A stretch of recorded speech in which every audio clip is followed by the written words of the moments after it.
Bien, el libro de Dios, libro por libro, nos lleva a considerar hoy el libro de Esdras. Y como yo les había explicado una vez anterior, mi meta es ahora en el mes de noviembre terminar con los libros históricos. Entonces significa que para el próximo domingo tendríamos Nehemías y para el otro de arriba el libro de Esther. En el libro del profeta Jeremías nosotros leemos las palabras de advertencia que el Señor trajo a Judá si ellos persistían en idolatría. Entonces, recuerdan que el gran problema del pueblo de Israel, hablo de Israel en el sentido general, pero específicamente del reino del norte, el reino del sur, fue el pecado de la idolatría. Y Dios envió a sus profetas para advertirles. Y dice una de esas profecías en Jeremías 25, y voy a leer esta porción extensa. Dice: palabra que vino a Jeremías acerca de todo el pueblo de Judá en el 4.º año de Joacim, hijo de Josías, rey de Judá.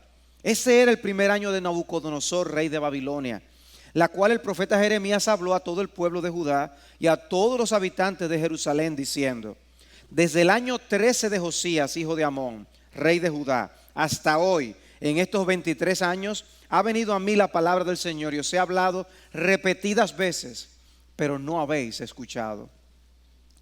Y el Señor os envió repetidas veces a todos sus siervos los profetas, pero no escuchasteis, ni inclinasteis vuestro oído para oír, diciendo: volveos ahora cada cual de vuestro camino y de la maldad de vuestras obras, y habitaréis en la tierra que el Señor os dio a vosotros y a vuestros padres para siempre.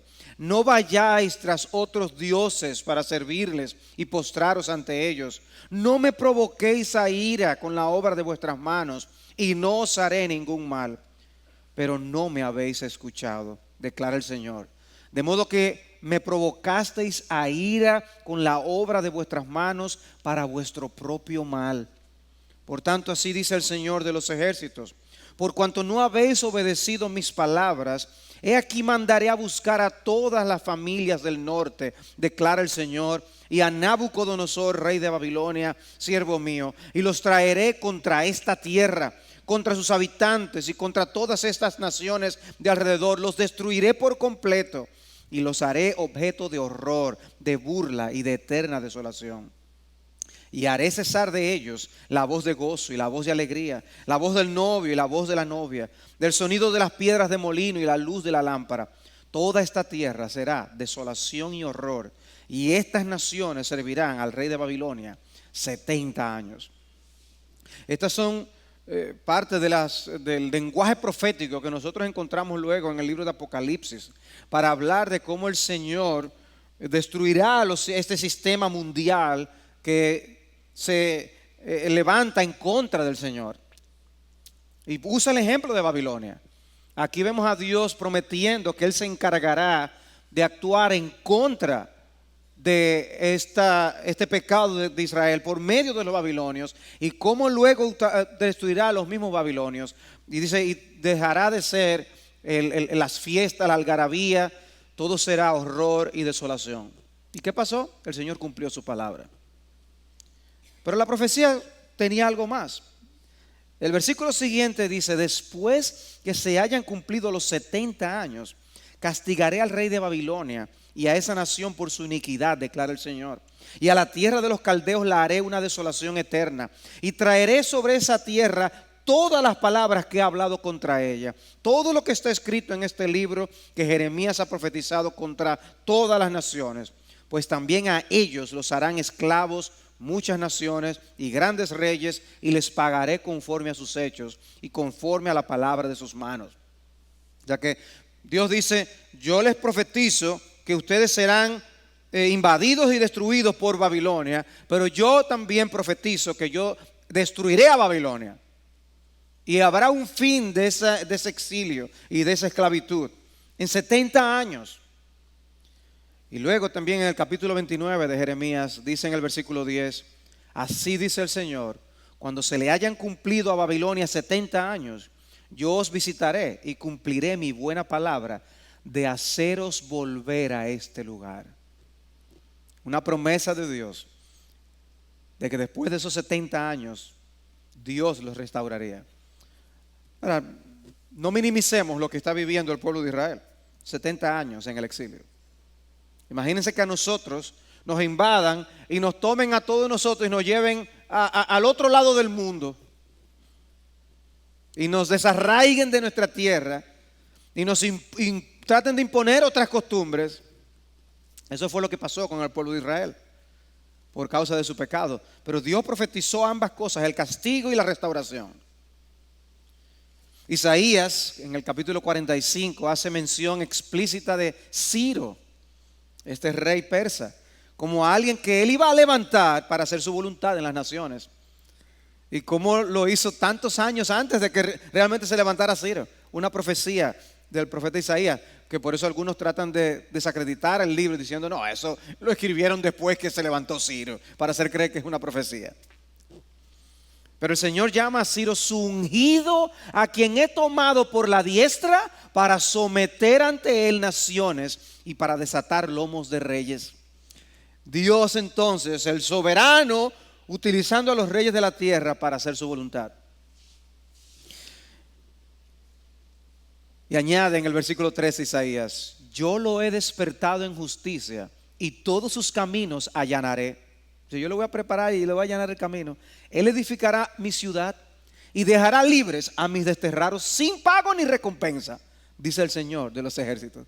Dice, yo voy a hacer que Ciro me sirva y él me restaure mi ciudad y que él libere a mis cautivos sin que tengamos que pagarle un centavo. Y ese regreso se dio en 3 olas, 3 grandes olas de repatriados volviendo a su tierra, con 3 líderes distintos. Y en el libro de Esdras, que es el que estamos viendo hoy, nos encontramos con 2 de esas olas. Los libros de Esdras y Nehemías estaban juntos en la Biblia hebrea. Y en esos 2 libros están las 3 olas de movimiento, de retorno a la tierra de Palestina. Pero el libro de Esdras sí contiene 2, que son las que vamos a ver en la mañana de hoy. Nehemías entonces nos presenta la tercera, que si Dios lo permite veremos la semana entrante. Dice Nancy Guthrie en su libro El Hijo de David, viendo a Jesús en los libros históricos, los libros de Esdras y Nehemías fueron originalmente un libro. Nos narran la historia de 3 olas de exiliados que regresan a Jerusalén en un periodo de alrededor de 100 años, guiados por 3 líderes distintos con 3 propósitos distintos. El primero de estos líderes es introducido en Esdras capítulo 3 y veremos que se trata del nombre de Zorobabel. Para el 539 antes de Cristo, Ciro y el ejército persa conquistan a los babilonios y eso provocó un gran cambio en la forma en que las naciones conquistadas eran tratadas, porque los babilonios enviaban al exilio a los pueblos derrotados, lejos de su tierra. Los persas hicieron exactamente lo contrario y permitían el retorno de los exiliados. Y por esta razón, mientras los babilonios eran vistos como opresores, los persas eran vistos como libertadores. Ellos seguían siendo un imperio, pero eran vistos con mejores ojos, obviamente. Y el bosquejo que seguiremos va a ser el siguiente. Vamos a tener 4 puntos. 2 de ellos trata con esas olas de regreso y 2 de ellos tiene que ver con reconstrucción. Nuestro primer punto son los primeros 2 capítulos, el regreso del primer remanente bajo el liderazgo de Zorobabel, capítulos 1 y 2. Luego veremos la reconstrucción del templo, capítulos 3 al 6. Luego tenemos la segunda ola de retorno, en este caso bajo el liderazgo de Esdras, regreso del segundo remanente bajo el liderazgo de Esdras. Bajo el imperio persa, la tierra de Israel, que ahora era Samaria, y Judá, que ahora es Judea, eran provincias menores de una satrapía persa. Los persas tenían esas satrapías. Ese mapa que ustedes tienen allí les muestra pues, ese nuevo mapa, donde está entonces ya Samaria, ya no estamos hablando de ese Israel del norte, ¿no? Samaria y Judea. Abajo ya también vemos a Idumea, ya son lenguajes con los que estamos más familiarizados en el Nuevo Testamento. El libro de Esdras nos comparte explícitamente que Dios estaba detrás de todo. Y esto es una de las bellezas del libro de Esdras. Dios puso en el corazón de Ciro enviar a su pueblo de regreso. Dice en el versículo 2 del capítulo 1. Así dice Ciro, rey de Persia: el Señor, el Dios de los cielos, me ha dado todos los reinos de la tierra. Oigan qué conciencia. Y Él me ha designado para que le edifique una casa en Jerusalén que está en Judá. Wow, que un rey persa diga una cosa así es sencillamente impresionante. Pero Dios obró también en el pueblo. Y tenemos en el versículo 5 que dice: entonces se levantaron los jefes de las casas paternas de Judá y de Benjamín, y los sacerdotes y los levitas, y todos aquellos cuyo espíritu Dios había movido a subir para edificar la casa del Señor que está en Jerusalén. Estas eran personas que no habían vivido nunca allí. y están regresando. ¿Y qué yo voy a encontrar allí? Ellos no sabían. Pero Dios movió el corazón de un grupo para que se fueran en esta primera ola de movimiento de los judíos hacia su tierra. Se estima que de 2 o 3 millones de judíos que vivían en el imperio persa, unos 50,000 judíos decidieron regresar a casa. Y no regresaron con las manos vacías, sino con parte de los despojos que los babilonios habían tomado.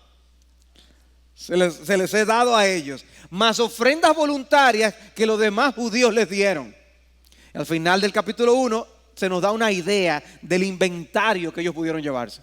Hasta récord de eso tenemos en este libro. Otra nota positiva de esta sección es el líder que les llevó, Zorobabel. Nada más y nada menos que un descendiente de David. Eso también debió ser una nota alentadora para ellos. No hemos perdido las esperanzas de esa promesa que Dios hizo a David, de que de sus descendientes nosotros recibiríamos el reino permanente, que es el reino del Mesías. Pero ellos lo veían en una perspectiva muy terrenal. La lista que tenemos en el capítulo 2 de las personas que regresan en esta ola de movimiento es una lista selectiva, o sea que no está necesariamente un listado completo de las 50,000 personas. Lo próximo que leemos en el libro va a ser lo referente a la reconstrucción del templo. O sea, se le dedica mucha importancia en el libro, capítulos 3, 4, 5 y 6. Un buen espacio. ¿Y a quiénes se necesita para que ministren en el templo? Bueno, necesitamos sacerdotes, necesitamos levitas, necesitamos servidores. Y es por eso que la lista, cuando nosotros leemos la lista del capítulo 2, se concentra en levitas y en sacerdotes, mostrando el celo de que estos que sirvieran fueran verdaderos descendientes de los levitas. O sea que aún en eso vemos detalles que el libro nos muestra de apego a la ley de Dios en esta restauración. Dice el versículo 61 del capítulo 2: y de los hijos de los sacerdotes, los hijos de Abaía, los hijos de Cos, los hijos de Barzilai, que había tomado por mujer a una de las hijas de Barzilai, Galaadita, con cuyo nombre fue llamado. Estos buscaron en su registro de genealogías, pero no se hallaron, y fueron considerados inmundos y excluidos del sacerdocio. Dice, cuando se pusieron a chequear en alguno de los que estaban ahí, dice, pero ¿y dónde están tus papeles? Cédula, acta de nacimiento. Dice, no podían corroborar que realmente ellos eran levitas. Por lo tanto, dice, excluidos, no pueden servir. ¿Qué querían ellos? Evitarse un problema con el Señor. Ellos querían comenzar bien. Vamos a arrancar bien. Pasemos entonces a la segunda sección, la reconstrucción del templo, en los capítulos 3 al 6. Ahí vamos a ver cómo ellos establecen los fundamentos del templo. Recuerden que no era tan fácil construir, y menos en las condiciones en las que ellos se encontraban. Lo que tenemos en el capítulo 3 es cómo se puso la zapata.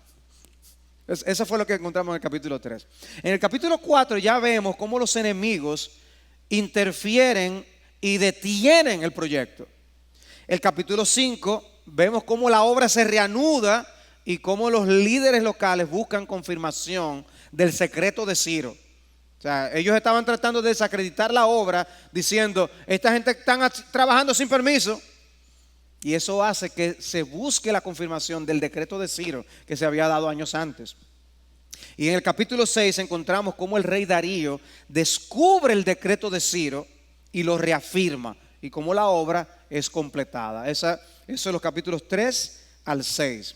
Esta reconstrucción del templo fue hecha, como les decía, en etapas. No fue algo que se hizo de un sopetón. Desde el 536 a.C. hasta el 516 aproximadamente.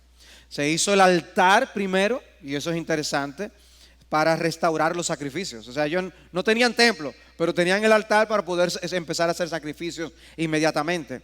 Y la segunda fase fue la colocación del fundamento. Esa obra tomó 20 años en ser completada.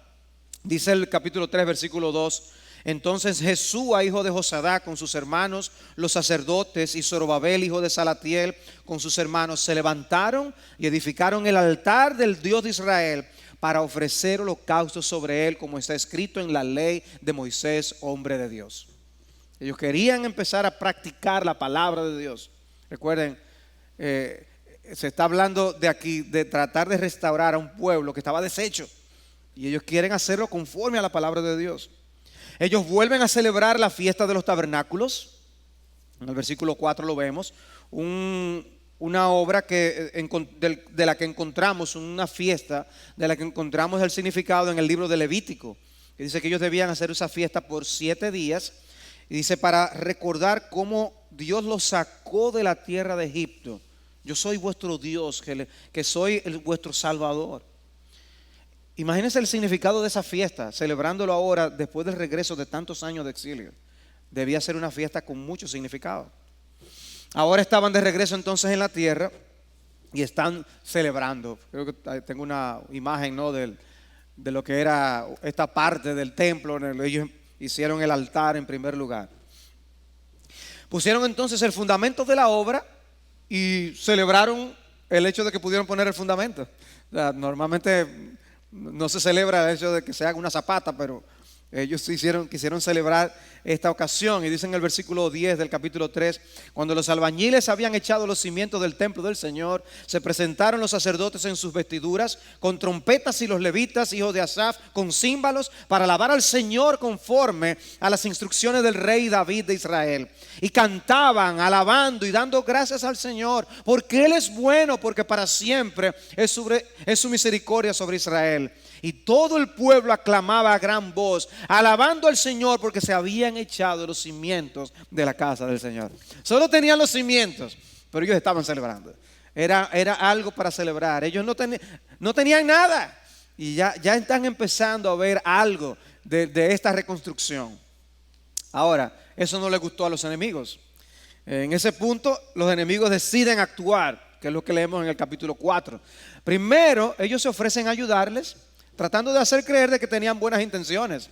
Dice el capítulo 4: cuando se enteraron los enemigos de Judá y de Benjamín, que de paso observen cómo habla los enemigos, los identifica como enemigos. Cuando se enteraron los enemigos de Judá y de Benjamín de que el pueblo del destierro estaba edificando un templo al Señor, Dios de Israel, se llegaron a Zorobabel y a los jefes de casas paternas y les dijeron: vamos a edificar con vosotros, porque como vosotros buscamos a vuestro Dios y le hemos estado ofreciendo sacrificios desde los días de Esar-Adón, rey de Asiria, que nos trajo aquí. Dice, desde que nos trajo el rey asirio a nosotros aquí, ese es el Dios que nosotros adoramos. Permítanos ayudarles. Y Zorobabel se rehúsa a aceptar esa ayuda. De alguna manera se olió las intenciones que ellos tenían detrás en esto. Dice Roger Crooks, que he citado anteriormente: fue solo cuando los fundamentos del templo estaban colocados que la oposición ganó fuerza. Inicialmente los enemigos volvieron a ofrecer su ayuda, pero los líderes pudieron ver a través de toda esa dulzura y la rechazaron. Las cosas se tornaron feas, porque ahora contrataron consejeros con el fin de presentar un caso en la corte persa contra los judíos. El resultado de toda la intimidación y la presión fue que en el 534 la obra del templo se detuvo durante 15 años. La obra se detiene. Óigame, a cualquiera se le bajan los ánimos. Eso estaban enfrentando ellos. Tomaron consejeros que frustraran sus propósitos. Se buscaron sus abogados y fueron a hacerle un caso en contra de ellos.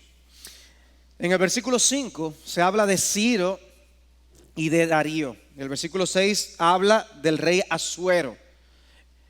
En el versículo 7 de Artajerjes. Eso es, lo empezamos a ver todas estas citas en este capítulo de todos estos reyes. Y obviamente esto no fue de un día para otro. Aquí estamos hablando de muchos años. ¿Qué es lo que está pasando aquí? Ciro, Darío, Asuero, Artajerjes, decenas de años. Fueron muchos años entre el primero, Ciro, y el último que se menciona aquí, Artajerjes. El autor no tiene una intención de presentar algo cronológico necesariamente con el capítulo 4.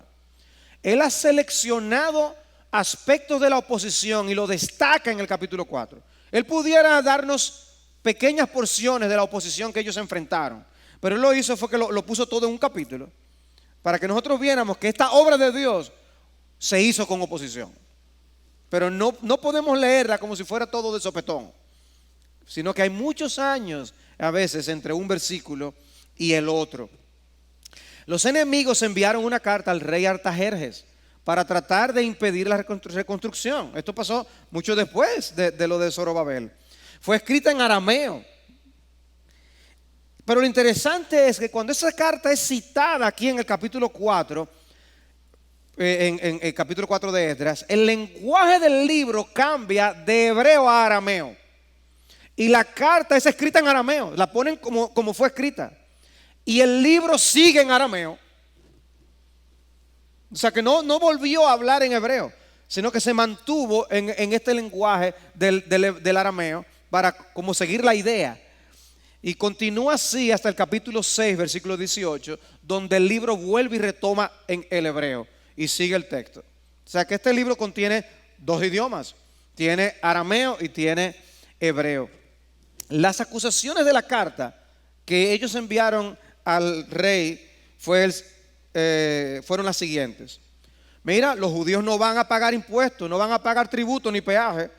Esto va a afectar tus ingresos, rey. 2, te van a traer deshonra a ti, porque van a estar haciendo cosas aquí sin tu permiso y tu autorización. 3, se han revelado anteriormente. Hacerlo una vez más no le cuesta nada. Y 4, te van a quitar las tierras. Óyame, a cualquier rey le abre los ojos y dice, uy, esto está difícil. Y la obra se detuvo por 15 años. Pero en el capítulo 5 leemos que se reanuda una vez más. Se menciona la contribución de los profetas Ageo y Zacarías en eso. Dice el capítulo 5, versículo 1. Cuando los profetas Ageo y Zacarías, hijo de Ido, profetizaron a los judíos que estaban en Judá y en Jerusalén, en el nombre del Dios de Israel que estaba sobre ellos, Zorobabel, hijo de Salatiel, y Jesúa, hijo de Josadac, se levantaron entonces y comenzaron a reedificar la casa de Dios en Jerusalén. Y los profetas de Dios estaban con ellos, apoyándolos. Los profetas de Dios estaban allí. Cuando nosotros leemos el contenido de estos profetas en sus respectivos libros, vemos cómo ellos apelan a la conciencia del pueblo para no estar concentrados solo en sus propios asuntos, sino en el asunto de la casa del Señor. Pero vienen gobernadores que les cuestionan la autoridad con que ellos estaban haciendo la obra. Recuerden, el autor está tratando de hacernos ver el énfasis de que hubo oposición. La obra no se hizo fácil. Se levantaron siempre olas de personas que querían oponerse a la obra de Dios. Dice, en aquel tiempo, dice el versículo 3, Tatnai, gobernador de la provincia al otro lado del río, y Setar-Bosnai y sus compañeros, no tomen esos nombres, a ponérselos a sus hijos, por favor. Vinieron a ellos y les hablaron así. ¿Quién os dio orden de reedificar este templo y de terminar este edificio? Dice, ¿por qué ustedes están haciendo esto? También le dijeron así, ¿cuáles son los nombres de los hombres que están reedificando este edificio? ¿Quiénes son? Como, oye, espérate, no es así tampoco. Pero me encanta esta expresión que aparece. Pero el ojo de su Dios velaba sobre los ancianos de los judíos y no les detuvieron la obra hasta que un informe llegara a Darío y volviera una respuesta escrita tocante al asunto. Los ojos de Dios estaban allí velando que esta obra se llevara a cabo. Ellos preguntaron: ¿con qué autoridad ustedes construyen eso? Y eso mostraba que ellos ignoraban el decreto de Ciro, pero también ignoraban que había una autoridad superior que estaba detrás de todo. El ojo de su Dios velaba sobre los ancianos. O sea, Dios estaba allí detrás. Los gobernadores envían su carta al rey Darío, que era quien estaban en ese entonces en el poder, y en el contenido le dicen al rey lo que los judíos respondieron con respecto a la autoridad, en qué autoridad hacían este trabajo. Y ellos citan todo lo que le dijeron los judíos y se lo mandan a Darío. Dice: y así nos respondieron, y esto vale la pena leerlo, diciendo: somos los siervos del Dios del cielo y de la tierra, y estamos reedificando el templo que fue construido hace muchos años, el cual un gran rey de Israel edificó y terminó. Pero como nuestros padres provocaron a ira al Dios del cielo, y ellos no ocultan esa parte de cómo ellos cayeron en pecado, y lo cuentan, Él los entregó en manos de Nabucodonosor, rey de Babilonia, el caldeo, quien destruyó este lugar y deportó al pueblo a Babilonia. Sin embargo, en el año primero de Ciro, rey de Babilonia, el rey Ciro proclamó un decreto de que se edificara esta casa de Dios. También los utensilios de oro y de plata de la casa de Dios que Nabucodonosor había sacado del templo que estaba en Jerusalén y llevado al templo de Babilonia. Los sacó el rey Ciro del templo de Babilonia y fueron entregados a Sesbazar, que algunos piensan que es el mismo Zorobabel.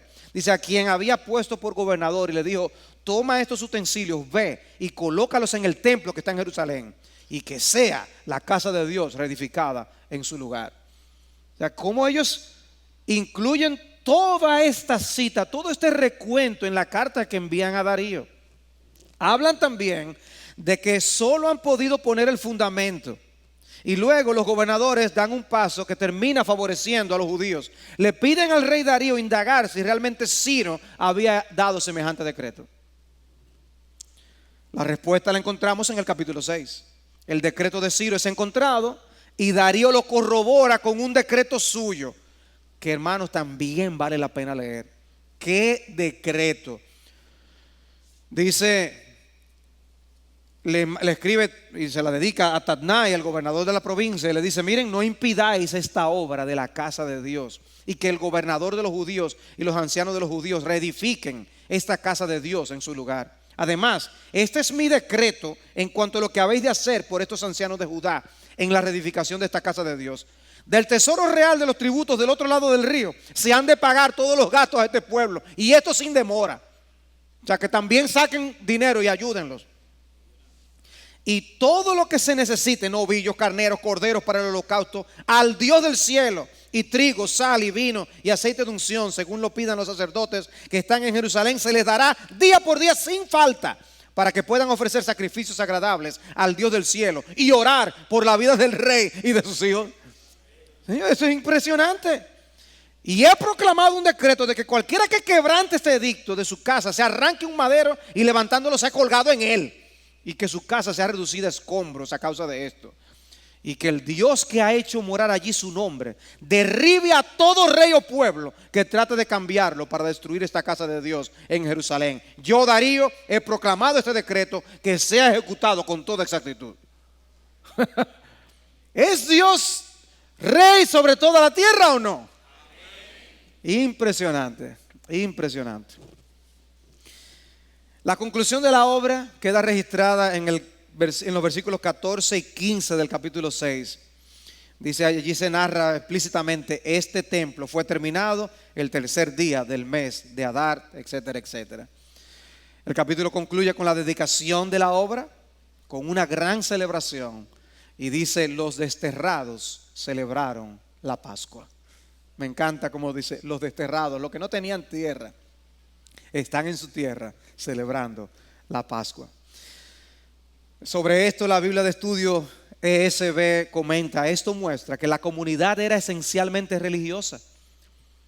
En lugar, perdón, no cité una parte del versículo anterior, que es la que voy a explicar ahora.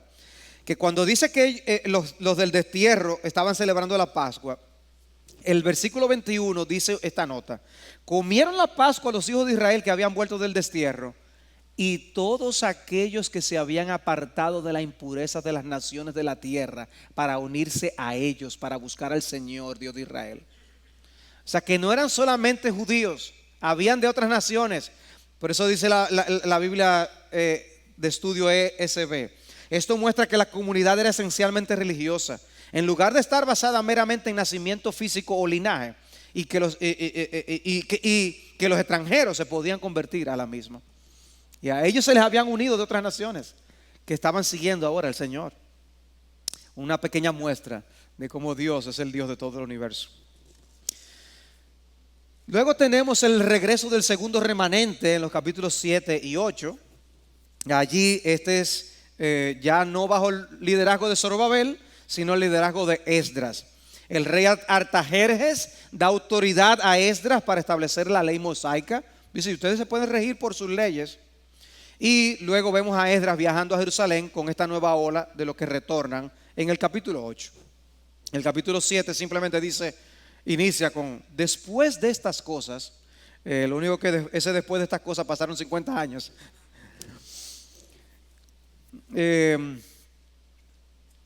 Él se muestra que era un descendiente de Aarón, o sea que está legítimamente alguien que puede fungir como sacerdote. En el capítulo 7-6 se destaca una característica importante: era escriba experto en la ley de Moisés. Pero también se destaca que la mano del Señor estaba sobre él. Y eso es algo que se repite en el capítulo 7 y en el capítulo 8. La mano de Dios estaba con él. La mano de Dios estaba con él. Era una hora difícil, donde se necesitaba alguien con madurez y con espiritualidad para enfrentar los embates del momento. Y Esdras le vemos ser un hombre de oración y un hombre de la palabra. Dice el versículo 10: ya que Esdras había dedicado su corazón a estudiar la ley del Señor y a practicarla y a enseñar sus estatutos y ordenanzas en Israel. ¿Qué se enfatiza? Él tenía un corazón dedicado al Señor, a su ley para estudiarla, a su ley para practicarla y a su ley para enseñarla. Un hombre dedicado a eso. Ese fue el hombre que Dios levantó para que ayudara a la reconstrucción de la vida religiosa de este pueblo. Con él vinieron entonces sacerdotes, levitas, cantores, porteros y sirvientes, porque su énfasis era el templo. Está el decreto del rey Artajerjes en el capítulo 7, que aparece del versículo 12 hasta el 26. Es muy largo, no lo puedo leer, pero hermanos, vale la pena leerlo. Lean ese decreto y ustedes se van a gozar. El punto es cómo nuestro Dios puede cambiar las cosas. De haber estado oprimidos por los babilonios, que arrasaron con todo a su paso y que les llevaron cautivos, ahora pasan a tener todo el apoyo de los reyes persas. Porque Dios puede tornar los momentos más oscuros de la historia y de la sociedad en ocasiones de gran brillo y claridad. Y yo escribía para mí: quiera Él hacer lo mismo en nuestros días y tornar el corazón de las autoridades de nuestro país a su palabra, lo mismo que el corazón de otras naciones influyentes del globo. Dios lo puede hacer una vez más. El capítulo 8 narra aspectos referentes al viaje hacia Jerusalén, de esa segunda ola de exiliados. Hay una lista de los viajeros. Y leemos el cuidado adicional que tuvo Esdras de garantizar que hubiera levitas con ellos. Y cómo él se involucra en esto. Él pide protección a Dios. Dice que a él le dio vergüenza pedirle al rey que le diera soldados que los cuidaran en el camino, porque ellos se iban con riquezas para poder hacer toda la obra que ellos llevaban. ¿Y sabe lo que él hizo? Oró a Dios. Oró a Dios. Eso muestra en quién él se amparaba. Dice: él se amparó en el principio de que la mano de nuestro Dios es propicia para con todos los que le buscan. Eso es lo que dice el texto. Él oró. Obviamente, hermano, eso no quiere decir que nosotros no podamos tomar medidas. Pero hermano, si tomamos medidas sin primero ampararnos en Dios, estamos poniendo las prioridades en un lugar equivocado. Primero está Dios. Primero vivimos por la fe y no por la vista. Así debe ser. Ellos cuentan el dinero que se llevan y lo ponen en manos de algunos sacerdotes.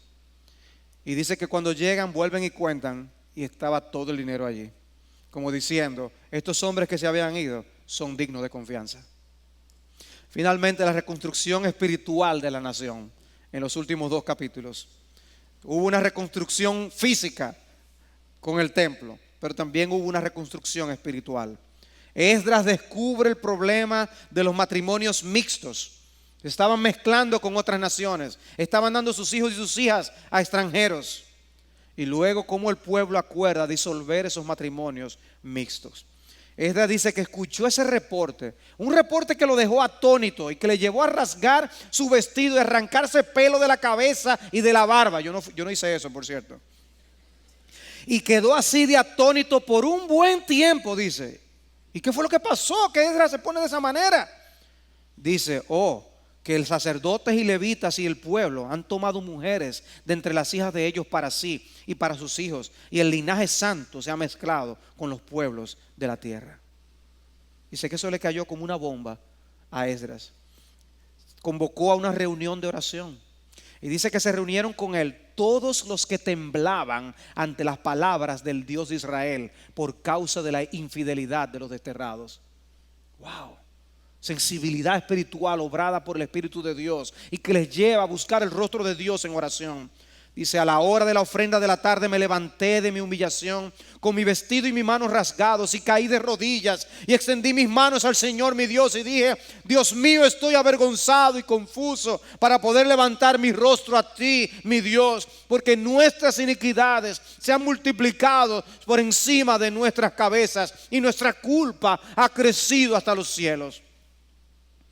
Y luego sigue hablando una hermosa oración de confesión, reconociendo lo que Dios ha hecho por ellos, cómo les ha llevado hasta ese punto, y reconociendo entonces de lo que ellos son capaces de hacer con el pecado.